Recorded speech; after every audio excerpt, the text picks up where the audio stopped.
ہے. ایک روزے دار روزے کی حالت میں ہے اور قریب ہے کہ افطار کیا جائے، 1 منٹ ٹائم اس کے پاس بچا ہوا ہے، ان کے سامنے کھانا بھی موجود، ان کے سامنے شربت بھی موجود، کھانا موجود ہے. کوئی ایسا ہوتا ہے جماعت میں روزہ افطار نہیں کرتا، اکیلا کرتا ہے. اب دل چاہتا ہے کہ کھانا جب سامنے حاضر ہے اور کوئی دیکھنے والا نہیں ہے تو وہ چاہے تو وہاں پر کھانا کھا سکتا ہے، لیکن اللہ کا ڈر پیدا ہوا، اللہ کا خوف پیدا ہوا کہ روئے زمین پہ کوئی دیکھے یا نہ دیکھے. اللہ تو کہتا ہے کہ تم پہاڑوں میں چھپ جاؤ، کسی پہاڑ کے نیچے آ جاؤ، تم سمندر کے نیچے چلے جاؤ، سمندر کے تہہ میں چلے جاؤ، تم کسی بھی کونے میں رہ جاؤ، گھر کے سارے دروازے بند کر دو، کھڑکیاں بند کر دو، روشن دن میں جو ہلکے ہلکے سوراخ ہوتے، ہلکے ہلکے چھید ہوتے وہاں بھی بند کر دو، وہاں بھی کپڑا ڈال دو، لیکن پھر بھی اللہ تمہیں دیکھ رہا ہے، اللہ کی ذات تمہیں دیکھ رہی ہے. میرے پیارے ساتھیوں، اسی چیز کو تو تقوی کہا گیا. اور قرآن میں اللہ کہتا ہے یا ایھا الذین آمنوا، ایمان والو، کتب علیکم الصیام کما کتب علی الذین من قبلکم لعلکم تتقون. تم پر روزے فرض کیے گئے ہیں اور تمہیں پر نہیں، تم سے پہلے بھی جو لوگ آئے ہیں ان پر بھی روزہ فرض کیا گیا تھا. اللہ اس لیے کر رہا ہے لعلکم تتقون، تاکہ تم متقی بن جاؤ، تاکہ تم پرہیزگار بن جاؤ. تو میرے پیارے ساتھیوں، اللہ ایمان والوں سے کہتا کہ ڈرو اللہ کی ذات سے. اور ایک چیز سمجھ لیجئے، آپ اگر چاہیں گے اللہ کا قانون دیکھیے، اللہ کی قواعد دیکھیے. ہماری عقل یہ کہتی ہے کہ شام ہو گئے، ہم مزید 1 گھنٹہ اور افطار نہیں کریں گے، ہم 10 منٹ اور کھانا نہیں کھائیں گے، 10 منٹ اور کھانا نہیں کھائیں گے. دن بھر جب بھوکے رہ گئے 10 منٹ اور تاخیر کریں گے، ہمیں کچھ زیادہ نیکیاں مل جائیں گی. نہیں میرے بھائی، اللہ کہتا ہے کہ قانون یہی تو تقوی ہے، یہی تو اللہ کا ڈر ہے. اللہ کہتا ہے کہ تم ہمارے قانون کو مانو، نہ 1 منٹ ادھر نہ 1 منٹ ادھر. یعنی ہماری عقل اگر یہ کہے کہ ہم دن بھر بھوکے رہ گئے، دن بھر ہم پیاسے رہ گئے، اب افطار کا ٹائم ہو گیا، مزید 2 منٹ، مزید 5 منٹ ہم اور بھوکے رہ جائیں گے، ہمیں کچھ زیادہ نیکیاں مل جائیں گے، ایسی بات نہیں ہے. اللہ کہتا ہے اے ایمان والو، اللہ سے ڈرو حق تقاتہ، جس طرح اس سے ڈرنے کا حق ہے، جس طرح اس سے ڈرنے کا حق ہے. ہم نے سانپ دیکھا، سانپ کتنا زہریلا جانور ہے، لیکن سانپ کے ڈر سے ہم اتنا ہی بھاگیں گے جتنے پہ سانپ ہم پر اٹیک نہ کر سکے، ہمیں چھو نہ سکے، ہم اتنا ہی سانپ سے بھاگیں گے. ہمارے سامنے شیر ہے، ہم شیر سے بچنے کے لیے کسی درخت پر چڑھ جائیں گے، ہم اتنا ہی اس سے ڈریں گے. لیکن اللہ کہتا ہے اے لوگوں، تم مجھ سے اتنا ڈرو جتنا ڈرنے کا حق ہے. یعنی اگر میں تمہیں صحیح راستے کی طرف کسی کام کرنے کے لیے کہوں، صحیح راستے کی طرف جانے کے لیے کہوں، تو تم 1 قدم آگے نہ بڑھنا اور 1 قدم پیچھے نہ رہنا، جہاں تک جانے کو کہو وہیں تک جانا. میرے بھائیوں غور کیجئے، اللہ رب العالمین نے ہمارے اوپر 1 دن اور 1 رات 24 گھنٹے میں 5 وقت کی نماز فرض کی ہے. اگر ہم یہ کہیں اے اللہ نماز تو تیری عبادت ہے، نماز تو عبادت کا کام ہے، ہم دن میں 6 وقت کی نماز ادا کریں گے، لیکن میرے پیارے ساتھیوں غلط ہو جائے گا. اللہ کہتا اصول کو نہیں توڑنا ہے، ضابطے کو نہیں توڑنا ہے. جو ہم نے تمہارے لیے قانون بنا دیا، جو ہم نے تمہارے لیے بات متعین کر دی، ہم نے تو تمہارے لیے دین مکمل کر دیا ہے. حجۃ الوداع کے موقع پر قرآن کی آیت نازل ہوئی اور اللہ رب العالمین کہتا ہے الیوم اکملت لکم دینکم واتممت علیکم نعمتی ورضیت لکم الاسلام دینا. اے لوگو، ہم نے آج تمہارے لیے تمہارا دین مکمل کر دیا ہے، آج ہم نے تمہارے لیے تمہاری شریعت کو مکمل کر دیا ہے. آج کے بعد سے تم یہ سوچو گے کہ ہاں ہم دین میں کوئی اچھا کام کریں گے، عبادت والا کام کریں گے، لیکن ہاں یہ تمہاری بات قابل قبول نہیں ہوگی. ایمان والو اللہ کی ذات سے ڈرو، اور ہر نفس کو غور کرنا چاہیے کہ اس نے آنے والے دن کے لیے کون سی تیاری کر رکھی ہے. اے لوگوں، دنیا میں اپنی زندگی پر جھانک کر دیکھو. اللہ کہتا ہے جب حساب و کتاب ہوگا کچھ بندے اس حال میں اللہ کے پاس آئے گا جن کی دنیا میں زیادہ تر نیکیاں نہیں ہوں گی، نیکیاں نہیں کیے ہوں گے، زیادہ تر اچھے کام نہیں کیے ہوں گے. اللہ کہے گا او فرشتوں اس کو بھی جنت دے دو، ان آدمیوں کو بھی جنت دے دو. فرشتہ کہے گا اے اللہ اس کے پاس تو کچھ ہے ہی نہیں. اللہ کہے گا ڈھونڈو، اللہ کہے گا ڈھونڈو. میرے بھائیوں پوری زندگی میں انسان اگر کچھ بھی نیک عمل کیا ہے، کچھ اچھا کام کیا ہے، اللہ ہو سکتا ہے اسی کام کی بدولت، اسی اچھے کام کی بدولت ہمیں اور آپ کو جنت دے سکتا ہے. اس لیے کوئی بندہ یہ کہتا ہے کہ ہم زندگی بھر گناہ ہی گناہ کیے ہیں، مرنے کے ٹائم آخری وقت میں اللہ کی عبادت کیوں کریں، آخری ٹائم پہ ہم اللہ کو یاد کیوں کریں، آخری ٹائم پہ حج کیوں کریں، آخری ٹائم پہ ہم اللہ کی عبادت کیوں کریں، آخری ٹائم پہ ہم زنا کیوں چھوڑیں، آخری ٹائم پہ ہم چوری کیوں چھوڑیں، آخری ٹائم پہ ہم ڈاکہ کیوں ڈالنا چھوڑیں. میرے بھائیوں اللہ کہتا ہے میرے بندو تم دنیا میں گناہ کرتے ہو لیکن جب میرے پاس آخری عمر میں بھی آتے ہو تو میں تم سے بہت خوش ہو جاتا ہوں. کچھ لوگ ہوتے ہیں کہتے ہیں کہ ہماری زندگی اتنی چلی گئی اب کیا کریں نیکی کر کے. اللہ کہتا ہے کہ ہمیں جنت دینے کے لیے کوئی بہانہ چاہیے، رب کی بخشش کے لیے کوئی بہانہ تو ہونا چاہیے. دنیا میں جتنا ہو سکے آپ اچھا عمل کیجئے اور اس کے بدولت اللہ رب العالمین آپ کو جنت دے دے گا. آپ کو معلوم ہوگا کہ 3 آدمی جب غار میں پھنس گئے، آپ کو اچھی بات بتا رہا ہوں، 3 آدمی جب غار میں پھنس گئے تو انہوں نے اچھے عمل کا وسیلہ پکڑا، اچھے کام کو یاد کیا اور کہا کہ یا اللہ ہم نے یہ کام کیا تھا، ہم نے وہ کام کیا تھا. کسی نے کہا تھا کہ ہمارے والدین بوڑھے ہو چکے تھے، ہمارے ماں باپ بوڑھے ہو چکے تھے، ہمارا دستور تھا کہ ہم جب بھی کھانا بناتے، جب بھی بکری کا دودھ دھوتے سب سے پہلے اپنے والدین کو پلاتے، سب سے پہلے ماں باپ کو پلاتے. تو میرے پیارے ساتھیوں اللہ رب العالمین بھی ہمارے اور آپ کے کوئی اچھے اعمال تلاش کریں گے، ڈھونڈیں گے، دیکھیں گے. ہماری ڈائری میں اللہ رب العالمین کو اگر پسند آ جائے تو اللہ رب العالمین اسی چیز کے بدولت ہمیں اور آپ کو جنت دے دے گا. معمولی نہ سمجھے ایک عورت بد چلن ہے، ایک عورت بدکاری کر رہی ہے، طوائف ہے، زنا کر رہی ہے، اپنے جسموں کو بیچ رہی ہے، لیکن ایک پیاسے کتے کو پانی پلانے کی وجہ سے اللہ کے نبی کہہ رہے ہیں یہ عورت کیا ہے جنتی. یہ ایک عورت زندگی بھر عبادت تو کیے، نیکی تو کیے، لیکن ایک بلی کو باندھ کے رکھ دیا، پیاسے رکھ دیا، نہ کھانا دیا نہ پانی دیا. میرے نبی صلی اللہ علیہ وسلم کہتے کہ یہ عورت جہنم. اس لیے ہم اور آپ نیکی کو ہلکا نہ سمجھیں، اس لیے ہم گناہ کو بھی ہلکا نہ سوچے اور نیکی کو بھی ہلکا نہ سوچے. کوئی بھی اچھا کام دنیا میں کر کے جائیے، ہو سکتا ہے کہ اسی کی بدولت اللہ غفور الرحیم ہے، اللہ معاف کرنے والا ہے، ہمیں جنت دے دے. میرے بھائیوں اس لیے اللہ کہتا ہے وَلْتَنْظُرْ نَفْسٌ مَا قَدَّمَتْ لِغَدٍ. ہر نفس کو غور کرنا چاہیے کہ اس نے آنے والے دن کے لیے کون سی تیاری کر رکھی ہے. ایک مولوی صاحب جب دین کی خاطر، اسلام کی خاطر چلتا ہے، ایک مدرسے کو چلانے کی خاطر چندہ کے لیے جاتا ہے. ابھی رمضان کا ماحول ہے، ابھی رمضان کا مہینہ سامنے آ رہا ہے.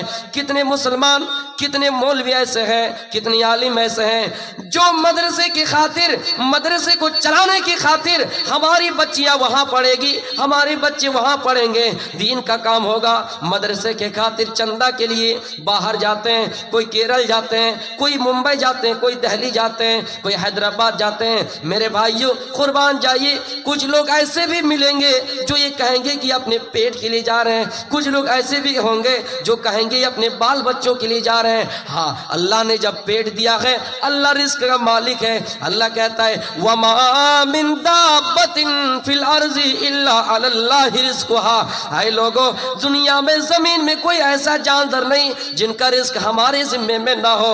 وہ مولوی صاحب اپنی بیوی کی محبت چھوڑ کے جاتا ہے، وہ مولوی صاحب اپنی اولاد کی محبت چھوڑ کے جاتا ہے، چندہ کے خاطر، تعاون کی خاطر کہ مدرسہ چلے، ہمارے بچے وہاں پڑھیں، ہماری بچیاں وہاں پڑے, نبی کا مدرسہ چلتا رہے, وہاں قرآن کی تعلیم جاری رہے, وہاں قرآن کا درس ہو میرے بھائیوں. لیکن کتنے ایسے لوگ ہیں جو ان کو زبان سے تکلیف دیتے ہیں اور کہتے دیکھو رمضان کا مہینہ آیا اور یہ چل دیا جھولک اپنے کندھے پہ کر کے. میرے بھائیوں یاد کیجئے اللہ کے نبی فرماتے ہیں جس نے اپنی زبان سے کسی کو تکلیف دی, المسلم من سلم المسلمون من لسانی و یدہ, جو مسلمان اپنی زبان سے کسی کو, اپنے ہاتھ سے کسی کو پریشان کرے وہ مسلمان نہیں ہے. ہم اور آپ سمجھتے ہیں کہ یہ بول بھی اپنے پیٹ کے لیے گیا. آپ سوچ کر دیکھیں اگر وہ نہیں جائے تو یہ مدرسہ کیسے چلے گا. ہماری اور آپ کی اتنی اوقات اگر ہیں بھی تو ہم استعمال نہیں کرتے. مدرسہ چندے کے بغیر چلے گا ہی نہیں. کتنے لوگ ایسے ہیں جو مؤذن کو پریشان کر, امام کے پیچھے لگے ہوئے ہیں, یہ امام اگر رہے گا تو ہم نہیں آئیں گے مسجد میں, اگر یہ نہ آئے تو ہم آئیں گے, یہ رہے تو ہم نہیں آئیں گے. میرے بھائیوں حضرت عیسیٰ کے بارے میں لوگ سوال کرتے کہ عیسیٰ آسمان پر ہے, کھانا کہاں سے مل رہا ہے؟ گاؤں میں امام ہے, گاؤں میں مؤذن ہے, گاؤں میں مولوی صاحب ہے, لیکن ان کے گھر میں کھانا ہے یا نہیں یہ پوچھنے کی نوبت نہیں آتی ہے. عیسیٰ علیہ السلام آسمان کے اوپر ہے, کھانا مل رہا ہے یا نہیں. اپنے اماموں کی قدر کیجیے, مولویوں کی قدر کیجیے. علماء انبیاء کے وارث ہیں, ہمیں اور آپ کو صحیح راستے بتاتے ہیں. کچھ لوگ اگر نکل پڑتے ہیں تو انہیں میرے بھائیوں دیکھ کے لوگ بری نظر سے دیکھتے ہیں, یہاں تک کہ ان کے ساتھ رشتہ کرانے تک بھی تیار نہیں ہوتے. اللہ کے نبی کا حال دیکھیے, مکے میں آپ نے کافروں کو دعوت دی. سنا ہے کہ طائف ایک ایسا علاقہ ہے وہاں بڑے بڑے تاجر لوگ رہا کرتے ہیں, بڑے بڑے بزنس مین لوگ رہا کرتے ہیں, امیر لوگ ہیں. طائف کی وادیوں پر چل دیے کہ طائف والوں کو قرآن کی دعوت دے, طائف والوں کو اسلام کی دعوت دے. وہاں اسلام کی دعوت کی خاطر آپ نکل پڑے. طائف والوں کو پتا چلا کہ ایک مجنون آدمی آ رہا ہے, ایک دیوانہ آدمی آ رہا ہے, ایک پاگل آدمی آ رہا ہے. تو طائف والوں نے پہلے مشورہ کر لیا, طائف والوں نے پہلے میٹنگ کر لی. اے گاؤں والوں, جو گاؤں میں لچے لفنگے لڑکے ہیں, جو گاؤں میں گنڈا گردی لڑکے ہیں, جو گاؤں میں آوارہ لڑکے ہیں, جو لچا لفنگے لڑکے ہیں, ان لوگوں کی ایک ٹیم بناؤ, ان لوگوں کی ایک ٹیم بناؤ. جب وہ پاگل آدمی, جب وہ مجنون آدمی اللہ کے نبی صلی اللہ علیہ وسلم اس علاقے سے گزریں گے, جب اس علاقے سے گزریں گے, اللہ کی دعوت دیں گے, توحید کو پھیلائیں گے, تو تم پہاڑوں کے اوپر چڑھ جانا, اوپر سے پتھروں کی بارش کرنا.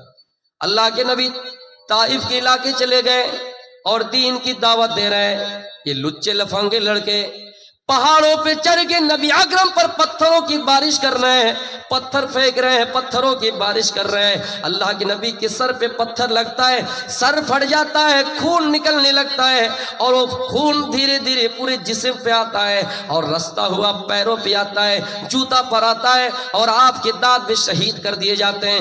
میرے بھائیوں غور کیجئے, ہم اپنی زندگی میں ہمیں اگر کوئی کچھ برا بھلا کہہ دے, ہم مسجد کا امام بننا چھوڑ دیتے ہیں, ہم مسجد کا کام چھوڑ دیتے ہیں. ہمارے گاؤں میں دیکھا, ہم نے بہت سارے علاقوں میں دیکھا کہ ہاں مسجد کی تعمیر کے لیے لوگ چندہ ایک دوسرے کے اوپر بٹوارے کرتے ہیں, اور ایک دوسرے کے اوپر چندہ عائد کرتے ہیں کہ فلاں سے کتنا لیں گے, فلاں سے کتنا لیں گے. ایک آدمی چندہ کلیکشن کرنے کے لیے, اس کو کلیکٹ کرنے کے لیے, اس کو جمع کرنے کے لیے گھر گھر جاتے ہیں. کوئی اگر کچھ کہہ دے, مجبوری سنا دے کہ ہاں آج نہیں دے پائیں گے, کل ہم آپ کو جمع کر دیں گے, یا ہم کل آپ کو دے دیں گے, آپ آ جائیے گا. وہ آدمی بار بار کہتا ہے کیا میں تیرا نوکر ہوں, کیا میں تیرا یہ ہوں, کیا ہم کو تم نے خرید لیا ہے. تو میرے بھائیوں غور کیجئے, چندہ دینے والوں کو بھی سمجھنا چاہیے کہ ہاں ہم خود جا کر جمع کر دیں, یا پھر کوئی آئے تو دے دے. ہاں اگر مجبوری ہو, کوئی اٹھانے کے لیے آئے, کوئی کلیکشن کرنے کے لیے آئے, اور آپ دے نہ پائے, اور آپ کو الٹا سیدھا کہہ دیں, اور وہ کہہ دے کہ میں استعفیٰ دے رہا ہوں, میں چندہ کلیکٹ نہیں کر سکتا, میں چندہ جمع نہیں کر سکتا, میں چندہ اٹھا نہیں سکتا, اور وہ آدمی اس چیز سے استعفیٰ دے دیتا ہے. دنیا میں کچھ پریشانی آئی, ہم نے وہ استعفیٰ دے دیا. بھائی فری کا کام ہے, کون کرے گا؟ پیسہ جس میں ملتا ہے, چاہے کتنی پریشانی آئے, کتنی تکالیف جھیلنا پڑے, میرے بھائیوں وہ آدمی اس سے استعفیٰ جلدی نہیں دیتا ہے. لیکن مسجدوں کے کام میں، مدرسے کے کام پہ، جو ہماری اور آپ کی بنیادی چیزیں ہیں میرے بھائیوں، جب تک مسجد مدرسہ قائم ہے ہم اور آپ مسلمان ہیں، ہمارے پاس اسلام ہے. یہ مسجد مدرسہ ایک دن ختم ہو جائیں گے تو اسلام بھی ختم ہو جائے گا، ہم اور آپ بھی ختم ہو جائیں گے، گاؤں سماج سے عالم علماء اٹھ جائیں گے. اس لیے ضروری ہے کہ ہم سب ان چیزوں پر دھیان دیں تاکہ ہمارا بچہ حافظ قرآن بنے، تاکہ ہمارا بچہ مولوی بن کر ہمارے جنازے کو پڑھائے. میرے پیارے ساتھیوں، غور کیجئے کہ ہم نے زندگی میں آگے کے لیے کیا بھیجا ہے. اللہ کے نبی صلی اللہ علیہ وسلم کا سر پھٹ گیا، خون نکلنے لگا، پیروں پہ خون جم گیا، اور آپ کی دانت شہید کر دیے گیا، آپ کی شکل بگاڑ دی گئی. پہاڑوں کی فرشتہ ہیں، کہا اللہ کے نبی آپ کو طائف والوں نے اتنا مارا، اتنا پریشان کیا، پتھر پھینکا. اللہ رب العالمین نے ہمیں بھیجا ہے. یہ طائف علاقہ بیچ میں ہے اور دونوں طرف پہاڑی ہیں. آپ اگر کہیں تو دونوں پہاڑیوں کو سٹا دوں گا، آپ اگر کہیں تو دونوں پہاڑی کو ملا دوں گا، اور طائف والوں کو بیچ میں کچل دوں گا، پیس دوں گا. ہم نے چکی دیکھا، ہم نے ہالر دیکھا ہے، جہاں پر ایک سوراخ ہوتا ہے اس میں دانا ڈالا جاتا ہے، اور چکی دونوں طرف سے جب ملتا ہے تو اس دانا کو پیس دیتا ہے. دو پہاڑوں کے بیچ طائف پسا ہے. اے اللہ کے نبی آپ کہیے، اللہ رب العالمین نے ہمیں وہ طاقت دی ہے، دونوں پہاڑوں کو ملا دوں گا اور طائف والوں کو کچل دوں گا. ہمیں اور آپ کو کوئی اگر پریشان کریں تو ہمیں اور آپ کو یہ آفر مل جائے کہ آپ کو گولی دی جاتی ہے، آپ کو بندوق دیا جاتا ہے، آپ کو تلوار دی جاتی ہے، ابھی یہیں پہ سب کی گردن اڑا دو، تو ہم کیا کریں گے؟ فوراً اسی وقت گردن اڑا دیں گے. اللہ کے نبی کہہ رہے ہیں نہیں نہیں، او میرے فرشتوں نہیں نہیں، او فرشتوں نہیں نہیں، اگر آج یہ ایمان نہ لے آئے تو ضرور ان کی نسلوں میں، ان کی پشتوں میں جو چھپی ہوئی اولاد ہے یہ ضرور میرے اوپر ایمان لے آئیں گے. آج ایمان نہ لائیں تو کیا ہوا، آنے والے کل یہ ضرور میرے اوپر ایمان لے آئیں گے. آپ اخباروں پر دیکھیے، آپ ٹی وی پر دیکھیے، آپ چینلوں میں دیکھیے میرے بھائیوں، کتنے ایسے لوگ ہیں جو آئے دن اسلام میں داخل ہو رہے ہیں. کتنے لوگ ہیں جو آئے دن اسلام میں داخل ہو رہے ہیں. بڑے بڑے انجینئر، بڑے بڑے ڈاکٹر، میرے بھائیوں بڑے بڑے ویگیانک بھی اسلام میں داخل ہو رہے ہیں. میں یہ نہیں کہہ رہا ہوں کہ کچھ مسلمان مرتد نہیں ہو رہے ہیں، ضرور ہو رہے ہیں، لیکن اسلام میں داخل ہونے والوں کی تعداد آپ ذرا دیکھ لیجئے. کتنے ایسے لوگ ہیں جو اسلام میں داخل ہوئے ہیں، اور کوئی یہ ایرو گیرو نتھو نہیں، یہ بڑے بڑے لوگ، گیانی لوگ، داتا لوگ، بدوان لوگ جو اسلام کو جان گئے ہیں، جو دوسرے مذہب کو بھی پڑھ گئے ہیں. میرے بھائیوں جنہوں نے یہ بھی جان لیا کہ پرتھوی کیسی ہے، ہماری دنیا کیسی ہے، وہ آج اسلام میں داخل ہو رہے ہیں. تو اللہ کے نبی نے کہا فرشتوں نہیں نے. پھر آپ وہ دعا کر رہے ہیں، اللہم اہدی قومی فإنہم لا یعلمون. اے اللہ میری قوم کو ہدایت دے، یہ جانتی نہیں ہے کہ میں کون ہوں. اے اللہ میری قوم کو ہدایت دے. میرے بھائیوں اللہ کے نبی یہ کہہ سکتے تھے کہ اللہ انہوں نے میرے اوپر پتھر برسائے، اے اللہ انہوں نے میرے اوپر پتھر ڈالا ہے، اے اللہ تو انہیں ہلاک کر دے، اے اللہ تو انہیں برباد کر دے، اے اللہ ان کے گھروں میں آگ لگا دے، ان کی قبروں میں آگ لگا دے، اے اللہ تو انہیں جلا دے، اے اللہ تو انہیں راکھ کر دے، اے اللہ تو انہیں ختم کر دے. لیکن کہہ رہے ہیں اللہ اللہم اہدی قومی فإنہم لا یعلمون. اے اللہ تو یہ میری قوم ہے، یہ جانتی نہیں ہے کہ میں کون ہوں، اے اللہ تو اسے ہدایت دے. میرے بھائیوں جس نبی کے چہرے بگاڑ دی گئے، جس کی شکل بگاڑ دی گئی، جس شکل کے بارے میں اللہ کہتا ہے، جس چہرے کے بارے میں اللہ کہتا ہے یا ایھا النبی انا ارسلناک شاہدا ومبشرا ونذیرا وداعیا الی اللہ باذنہ وسراجا منیرا.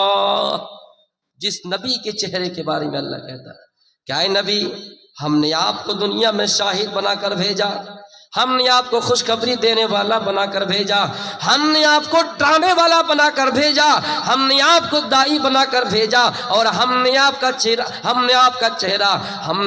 چہرہ روشن چراغ بنا کر بھیجا، چمکتا دمکتا سورج بنا کر بھیجا. جس نبی کے چہرے کو عرش والے سراج منیرہ کہہ رہے ہیں، اس نبی کے چہرے کو طائف والے ختم کر دیتے ہیں، اس نبی کے چہرے کو طائف والے بگاڑ دیتے ہیں، ان کے دانت شہید کر دیے جاتے ہیں، پھر بھی اللہ کے نبی بد دعا نہیں دے رہے ہیں۔ میرے بھائیوں، جس چہرے کی خوبصورتی عرش والے قرآن میں کریں اور کہیں کہ اے نبی ہم نے آپ کو سراجم منیرا، روشن چراغ بنا کر بھیجا ہے۔ میرے بھائیوں غور کیجئے، جس نبی کی خوبصورتی حضرت حسان بن ثابت کہا کرتے تھے وَحَسَنَ مِنْكَ لَمْ تَرَ قَطُّ عَيْنِي وَأَجْمَلَ مِنْكَ لَمْ تَلِدِ النِّسَاءُ، آج تک میری آنکھوں نے اتنا خوبصورت بچہ کسی کا نہیں دیکھا ہے، اور دنیا کے اندر کسی عورت نے اتنا خوبصورت بچہ پیدا ہی نہیں کیا ہے۔ ہمیں اور آپ کو سلمان خان کا چہرہ یاد ہے، ہمیں اور آپ کو شاہ رخ خان کا اسٹائل یاد ہے، ہمیں اور آپ کو عامر خان کے اسٹائل، ان کے حرکت و سکنات، ان کے بالوں کے اسٹائل، ان کے چلنے کی کائٹنگ، ان کے چلنے کے انداز یاد ہیں، لیکن افسوس ہے اللہ کے نبی کا چہرہ یاد نہیں ہے، اللہ کے نبی کی خوبصورتی یاد نہیں ہے، جس کے بارے میں حسان کہا کرتے تھے آج تک میری آنکھوں نے اتنا خوبصورت بچہ نہیں دیکھا ہے، اور دنیا کے اندر کسی عورت نے اتنا خوبصورت بچہ پیدا ہی نہیں کیا۔ جس نبی کے چہرے کی خوبصورتی حضرت عائشہ کہا کرتی ہے لنا شمس وللآفاق شمس، اے لوگو ہمارا ایک سورج اللہ کے نبی، اور آسمانوں کا ایک سورج ہے، ہمارا سورج آسمانوں کے سورج سے بہتر ہے، وَالشَّمْسِ خَيْرٌ مِّن شَمْسِ السَّمَاءِ، ہمارا سورج آسمانوں کے سورج سے بہتر ہے، اس لیے کہ فَإِنَّ الشَّمْسَ تَطْلُعُ بَعْدَ فَجْرٍ، آسمان کا سورج تو ہے جو دن میں فجر کے بعد چمکتا ہے، دن میں فجر کے بعد نکلتا ہے، اور میرا سورج وَالشَّمْسِ طَالِعٌ بَعْدَ الْعِشَاء، جو رات کے وقت عشاء کے بعد میرے بستر پہ چمکتا ہے۔ میرے بھائیوں اللہ کے نبی کو سورج بتلا رہے ہیں اور کہہ رہے ہیں کہ اللہ کے نبی ایک سورج ہے اور آسمانوں کا ایک سورج ہے، اللہ کے نبی آسمانوں کے سورج سے بہتر ہے، اس لیے کہ اللہ کے نبی رات میں چمکتے ہیں اور آسمانوں کا سورج دن میں چمکتا ہے۔ حضرت عائشہ اپنے شوہر کی تعریف کر رہے ہیں۔ میری ماں و بہنوں اگر اس جلسے میں آئی ہو تو سنو، کوئی عورت اپنے شوہر کی تعریف کرتے تو بہت بڑی بات ہو گئی۔ کسی نے کہا تھا، ایک پیر صاحب، ایک امام صاحب نے کہا تھا کہ وہ میری بیوی تو جانتی ہے جو آسمانوں میں چل رہا تھا مصلی کے ساتھ وہ کون تھا؟ بیوی کہنے لگی ہم نے دیکھا تو ہے کہ کوئی چل رہا تھا لیکن کون تھا مجھے نہیں معلوم۔ شوہر کہتے وہ میری بیوی وہ تو میں ہی تھا۔ بیوی کہہ رہے اچھا اس لیے تو کوجا کوجا، بنگالی میں بولتے کوجا کوجا لگ رہا تھا، ٹیڑھا ٹیڑھا اڑ رہا تھا۔ تو میرے بھائیوں جو عورت اپنے شوہر کی تعریف کرے آپ سمجھ لیجئے کہ وہ عورت گھر کی رانی ہے۔ میری ماں بہنوں آپ کو اگر اپنے گھر کی رانی بن کر رہنا ہے تو آپ کو یہ سمجھنا چاہیے کہ آپ کا شوہر جب آپ کے گھر میں آئے، آپ کے پاس ہزاروں ٹینشن ہو، آپ کے پاس ہزاروں مصیبتیں ہوں، آپ کو ناند نے پریشان کیا، آپ کو دیور نے پریشان کیا، آپ کو دیورانی نے پریشان کیا، گھر کے اندر ساس سسر نے پریشان کیا، ان چیزوں کو آپ سامنے رکھ دیجئے۔ شوہر جیسے گھر میں آئے التی تسرہ اذا نظر، جب آپ کے اوپر دیکھے پہلے ہی نظر میں شوہر آپ سے خوش ہو جائے۔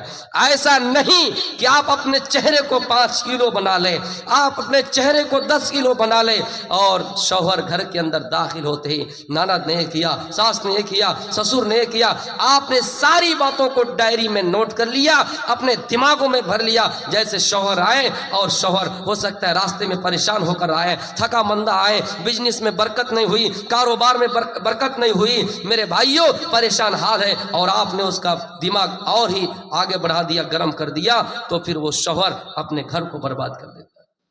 تو میری ماں بہنوں آپ گھر کے رانی ہیں لیکن بن کے کیسے رہنا ہے اس چیز کو یاد رکھیے گا۔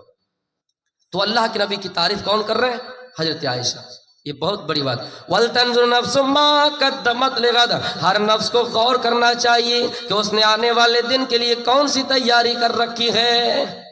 اللہ کے نبی کے زندگی کا حال ہے میرے بھائیوں، جو نبی صحیح سے کھانا نہ کھایا ہو، جس نبی کے پاس گھر میں کھانا تک صحیح سے نہ بنا ہو، وہ نبی میرے بھائیوں دنیا میں اپنی امت کی فکر میں زندگی کاٹ دیے۔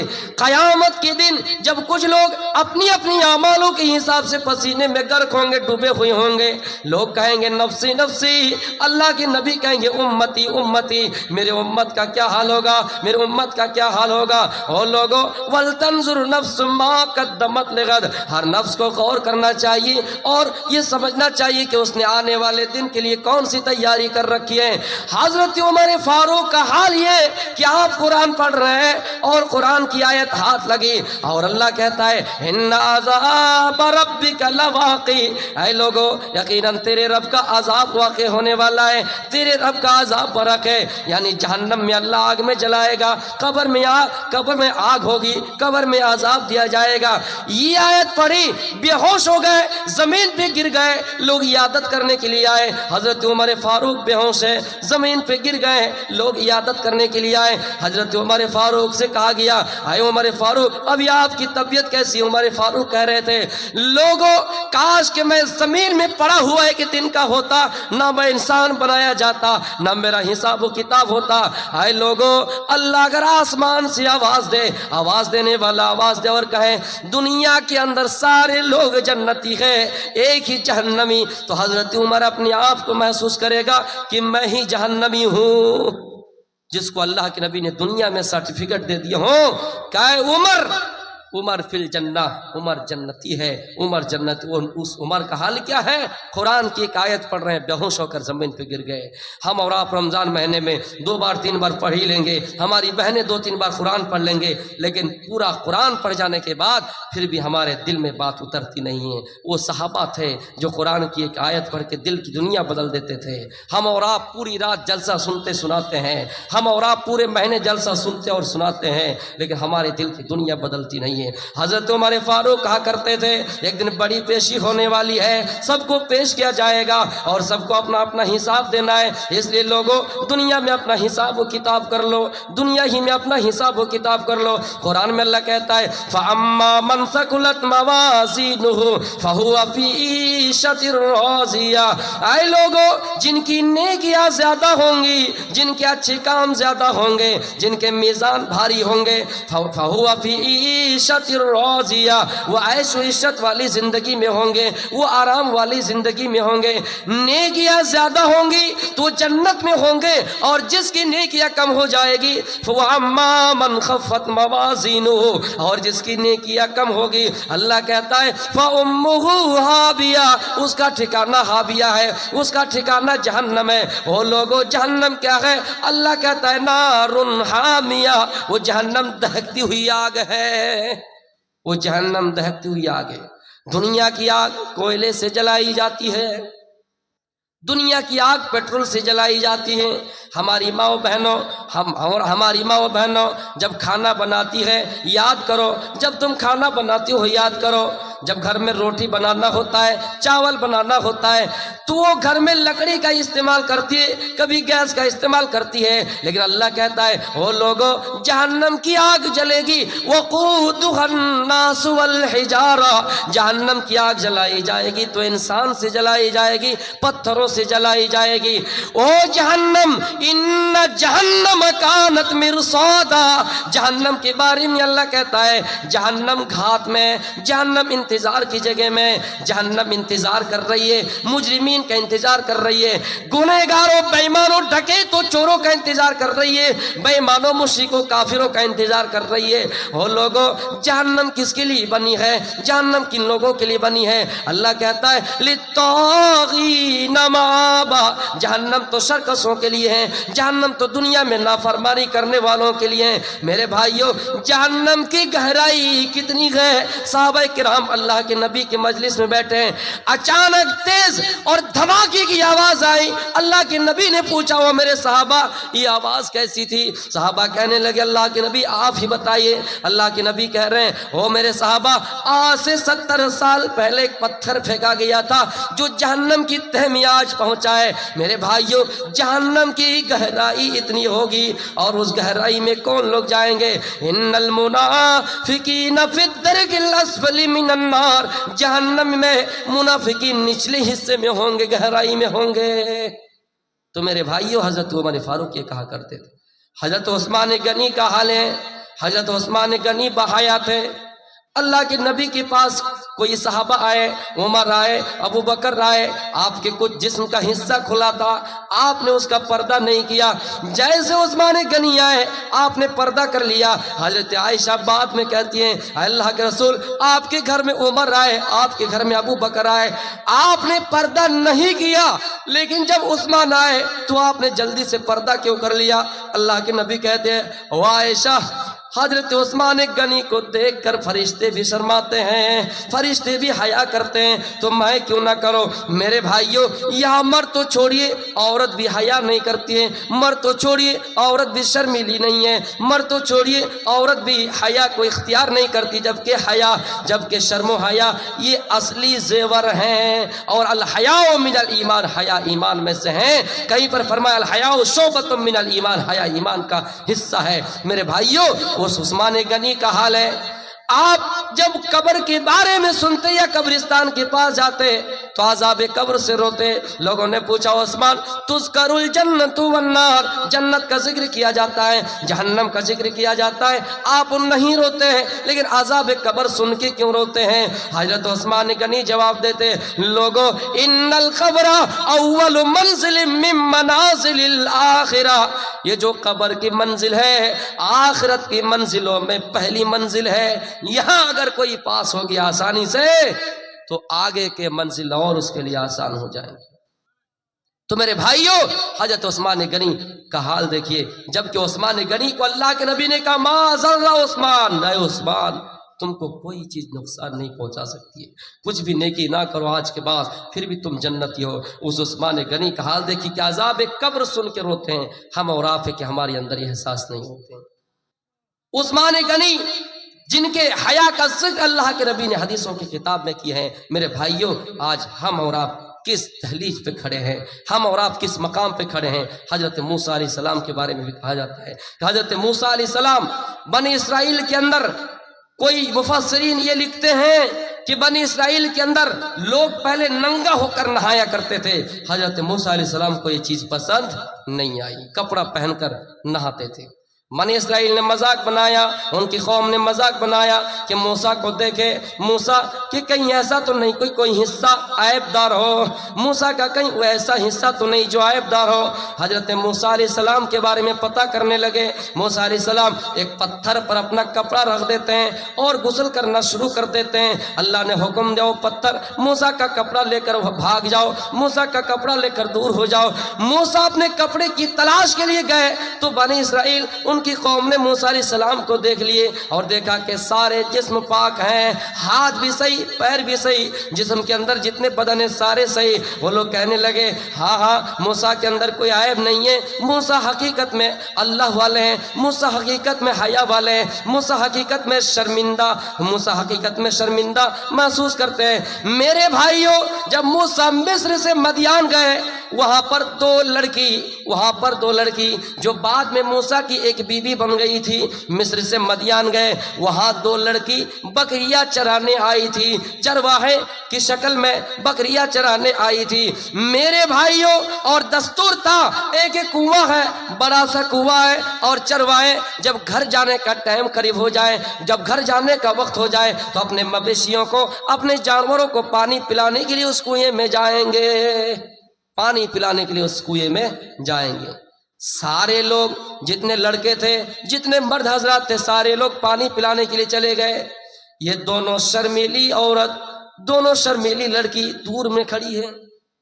موسیٰ علیہ السلام نے دیکھا تو پوچھا، کیا حال ہے، یہاں کیوں ہو؟ موسیٰ علیہ السلام نے پوچھا، یہاں کیا کر رہی ہو؟ انہوں نے کہا، ہم بکریاں چرانے آئے ہیں، ہم یہاں بکریاں چرانے آئے ہیں۔ کیوں؟ اس لیے کہ وہ ابونا شیخ کبیر، ہمارے باپ بوڑھے ہو چکے۔ مجبوری بیان کی کہ ہاں ہمارے باپ بوڑھے ہیں، وہ جانوروں کو چرانے آیا نہیں کرتے ہیں، نہیں آ پائیں گے، دقت ہے، پریشانی ہے۔ پتہ چلا اس دور میں عورتیں اگر گھر سے باہر نکلا کرتی تھی تو مجبوری میں، اور اس دور میں عورتیں گھر میں رہتی بھی ہیں تو مجبوری میں۔ میرے بھائیوں، یہ کوئی غلط بات نہیں کر رہا ہوں، صحیح بات ہے، ریئلٹی یہی ہے، سچائی یہی ہے کہ ہمارے اس دور میں عورتیں گھر میں رہتی ہے تو مجبوری میں رہتی ہے، اور اس دور میں عورتیں اگر نکلا کرتی تھی گھروں سے باہر تو مجبوری میں۔ میرے پیارے ساتھیوں، تب حضرت موسیٰ علیہ السلام نے ان کی مویشیوں کو لیا، ان کے بکریوں کو لیا اور پانی پلا دیا۔ یہ عورت ان کے ابو کو کہے، اور ابو نے کہا کہ ہاں موسیٰ کو اپنے پاس بلاؤ۔ موسیٰ علیہ السلام کے پاس جو 2 لڑکیاں آئیں، موسیٰ کے پاس جو 2 لڑکیاں آئیں، بعد میں ایک بیوی بن گئی تھی، شرماتے ہوئی آئے، شرمیلی ہو کر آئے، اور موسیٰ سے کہا آئے اجنبی آدمی، آپ کو میرے والد نے دعوت دی، آپ میرے گھر چلیے۔ تو جب آئے موسیٰ علیہ السلام کہتے کہ وہ عورت شرمیلی ہو کر آئے۔ میرے پیارے ساتھیوں، حیا ایک ایمان کا حصہ ہے۔ ان 2 عورت نے حیا کی۔ موسیٰ علیہ السلام، اس واقعے سے پتہ چلتا کہ موسیٰ علیہ السلام بھی باحیا تھے۔ تو موسیٰ کی بیوی جو آئی، بیوی بن کے آئی، ان 2 لڑکیوں میں ایک عورت موسیٰ کی بیوی بنی، وہ بھی شرمیلی تھی۔ پتہ چلا کہ مرد حضرات اگر صحیح ہوں گے تو عورت بھی صحیح بن کے آئے گی، لیکن کوئی ضروری نہیں ہے کہ مرد اگر صحیح ہے تو بیوی بھی صحیح ہوں گے، مرد غلط ہے تو بیوی صحیح نہیں ہوں گے، لیکن ہاں مرد کے اوپر ان کے مرد اگر اچھے ہوں تو بیوی بھی اچھی بنیں گے۔ حضرت عائشہ، حضرت فاطمہ رضی اللہ تعالیٰ عنہ کہا کرتی تھی کہ مرنے سے پہلے جب میری لاش کو قبرستان تک لے جایا جائے، جب مجھے دفنایا جائے تو رات کے وقت تاکہ میرے جسم پر پڑے ہوئے، مردہ جسم پر پڑے ہوئے کفن تک بھی کسی غیر مرد کی نظر نہ پڑے۔ تو میرے بھائیوں، ہم اپنی زندگی میں غور کریں کہ ہم نے زندگی میں کتنے اچھے کام کیے ہیں، ہماری زندگی میں کتنے اچھے کام ہوئے ہیں۔ ہم اللہ رب العالمین کے سامنے جب پیش ہو تو ہماری نیکیاں کہیں ایسا نہ ہو کہ ہلکی ہو جائیں، گناہ زیادہ ہو جائیں۔ دنیا میں چاہے کوئی بھی کام ہو کر کے جائیے، شام کے وقت حساب کر لیجیے، صبح کے وقت حساب کر لیجئے۔ عبداللہ ابن عمر کہا کرتے تھے اذا امسیت فلا تنتظر الصباح واذا اصبحت فلا تنتظر المساء۔ حضرت فاطمہ کا وہ جملہ، میری ماں و بہنوں اگر یہاں آئی ہو تو غور کرو کہ میرے مردہ جسم پر پڑے ہوئے کفن تک وہ کسی غیر مرد کی نظر نہ پڑے۔ نامحرموں کے سامنے جاتی ہیں عورتیں، جاتی ہیں عورتیں، بے پردہ ہو کے دکھاتی ہیں عورتیں، دکھاتی ہیں عورتیں۔ روزہ نماز کرنے کی، روزہ نماز کرنے کی فرصت نہیں رہی، بی بی فاطمہ سے بڑھ کے کوئی عورت نہیں رہی، کوئی عورت نہیں رہی۔ مرد حضرات سے بھی یہی پیغام دوں گا کہ آپ اگر زندگی میں کچھ غلط کام کیے ہیں، اللہ کے واسطے توبہ کر لیجئے۔ گناہوں سے ہوں شرمندہ، الہی درگزر کر دے، گناہوں سے ہوں شرمندہ، الہی درگزر کر دے، بڑا مجرم ہوں میں تیرا، الہی درگزر کر دے۔ چلتے چلتے دیش کے حوالے میں آخری بار کہتا ہوں کہ ہمارے کچھ مسلمان بھائی پریشان ہیں اور غم کرتے ہیں کہ کہیں ایسا نہ ہو کہ ہمیں ملک سے نکال دیا جائے، بھگا دیا جائے، ہم پر ظلم و ستم کے پہاڑ توڑے جا رہے ہیں، کہیں پر دیکھا جا رہا ہے کہ مسجد توڑی جا رہی ہے، مدرسے پہ تالے لاک ہو رہے ہیں۔ انشاءاللہ گھبرانا نہیں ہے، لا تحزن ان اللہ معنا، غم نہ کرو، پریشان نہ ہو، اللہ ہمارے ساتھ ہے۔ سورج سے یوں آنکھ ملانا مشکل کیا ناممکن ہے، سورج سے یوں آنکھ ملانا مشکل کیا ناممکن ہے، دنیا سے اسلام مٹانا مشکل کیا ناممکن ہے، ہر مشرک کو دین سکھانا یہ تو آسان ہے، لیکن ہر پتھر سے بھی کلمہ پڑھانا مشکل کیا ناممکن ہے. مرشد آباد گئے تھے، وہ لوگ بار بار اصرار کر رہے تھے کہ آپ عورتوں کے حوالے سے کچھ مصرع کہیے بنگالی زبان میں، آپ بنگالی علاقے سے ہیں. میں نے کہا میں بنگالی ہوں، میں شیرشاہ وادی ہوں، میں کشن گنج سے تعلق رکھتا ہوں، میں جانتا ہوں، لیکن ہماری عادت نہیں ہے بنگلہ بولنے کی. تو وہاں پر میں نے کسی کے نقل کے وہ مصرع کہا تھا کہ کندشری میں تمہیں، کندشری میں